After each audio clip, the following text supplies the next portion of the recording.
Welcome to Mega 9 Off the Record. This is Tejasvi. Telangana బీజేపీలో మాజీ మంత్రి మల్కాజ్గిరి ఎంపీ ఈటల రాజేందర్ ఒంటరివారయ్యారా? ఒంటరిని చేశారా? గులాబీ పార్టీ నుంచి వచ్చి కాషాయ కండువా కప్పుకొని ఎంపీగా గెలిచారు. కానీ పార్టీ అంతర్గత రాజకీయాల్లో నెగ్గలేకపోతున్నారా? బీజేపీ రాష్ట్ర అధ్యక్ష పదవికి ఈటల పనికిరారని, అనర్హుడని ఇంటర్నల్ మీటింగ్స్తో పాటు బహిరంగ టార్గెట్ చేస్తున్నదెవరు? అసలు బీజేపీ పాత నేతల విషయంలో ఈటల ఈక్వెషన్స్ ఏంటి? ఎందుకంత ఆయనపై వ్యతిరేకత అన్న అంశాలు కమలం పార్టీ శ్రేణుల్లో చర్చనీయాంశంగా మారాయి. ఆ క్రమంలో ఈటలకు అధ్యక్ష పీఠం దక్కుతుందా లేదా అనేది అటుంచితే రాష్ట్ర బీజేపీలో నాయకత్వం ఒకవైపు, ఈటల ఒక్కరు ఒకవైపు అన్నట్టుగా వ్యవహారం నడుస్తుందంట.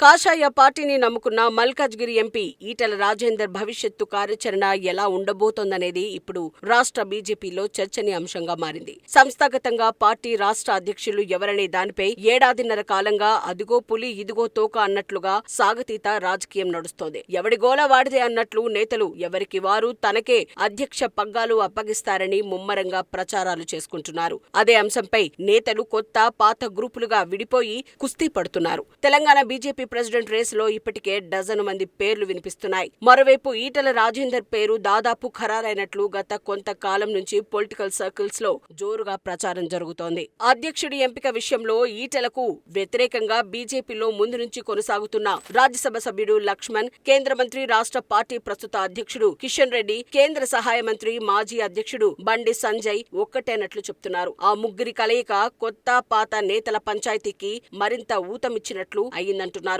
వలస వచ్చిన కొత్త నేతలకు అధ్యక్ష పదవి ఎట్టి పరిస్థితుల్లో దక్కకూడదని వారు ప్రయత్నాలు ముమ్మరం చేస్తున్నారనే టాక్ వినిపిస్తోంది. కిషన్ రెడ్డి ఎత్తుగడలు బయటకు కనిపించకపోయినప్పటికీ బండి సంజయ్, లక్ష్మణ్ వర్గం మాత్రం ఈటలను పూర్తిగా వ్యతిరేకిస్తున్నట్లు వార్తలు గుప్పుమంటున్నాయి.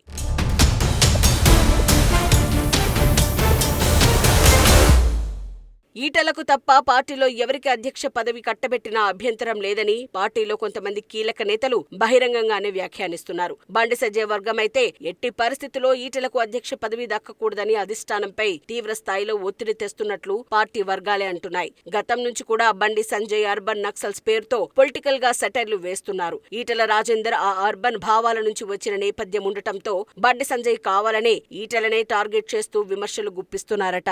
ఈ పంచాయతీల వల్లే కొత్త అధ్యక్షుడి నియామకాన్ని అధిష్టానం పెండింగ్ లో పెడుతున్నట్లు తెలుస్తోంది. ఏడాదిన్నర కావస్తున్నా ఇంకా అధ్యక్ష పదవిపై బీజేపీ ఢిల్లీ పెద్దలు ఓ క్లారిటీకి రాలేకపోతున్నారు. రాష్ట్ర నాయకత్వం అంతా ఈటలకు అధ్యక్షుడి పదవి దక్కకుండా అడ్డుపడుతున్నారని, ఆయన్ని పార్టీలో ఒంటరిని చేసేందుకు కుటిల రాజకీయాలు చేస్తున్నారని ఈటల వర్గాలు అనుకుంటున్నాయి. సీన్ మొత్తం ఈటలకు అర్థమవ్వడంతో ఎలాంటి వివాదాలకు తావు లేకుండా ఈటల రాజేందర్ లో ప్రొఫైల్ మెయింటైన్ చేస్తున్నట్లు ప్రచారం సాగుతోంది.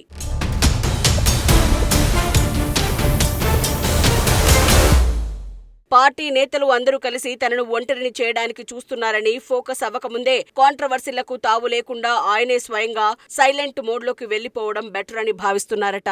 అందుకే ఈటల సైలెంట్ గా ఉంటే ఢిల్లీలో లేదంటే మల్కాజ్గిరి పార్లమెంటు పరిధిలో ఎక్కడో ఓ చోట పర్యటనలు చేసుకుంటూ గడిపేస్తున్నారట. మరోవైపు అధిష్టానం నుంచి వచ్చిన సంకేతాల మేరకే ఈటల వ్యూహాత్మకంగా మౌనం పాటిస్తున్నారన్న ప్రచారం జరుగుతోంది. ఆ క్రమంలో ఈటల అధ్యక్షుడైతే పార్టీకొచ్చే నష్టమేంటి, నేతలకొచ్చే సమస్య ఏంటి, ఎందుకు ఈటలను ఒంటరి చేయాలనుకుంటున్నారు? బీఆర్ఎస్ ను వదిలి కమలం పార్టీని నమ్ముకుని వచ్చిన ఆయన బీజేపీ రాష్ట్ర అధ్యక్ష పదవికి అర్హుడు కాదా? అధ్యక్ష పదవిపై పాత నేతలే ఉండాలా? పార్టీని నమ్మి వచ్చిన జనబలం ఉన్న వారు ఉండకూడదా? ఇలా అనేక ప్రశ్నలు కాషాయ శ్రేణుల్లో ఉత్పన్నమవుతున్నాయి. మరి ఈ పంచాయతీలకు ఫుల్ స్టాప్ పెట్టి బీజేపీ పెద్దలు రాష్ట్ర అధ్యక్షుడిగా ఎవరిపై నమ్మకం ఉంచుతారో చూడాలి.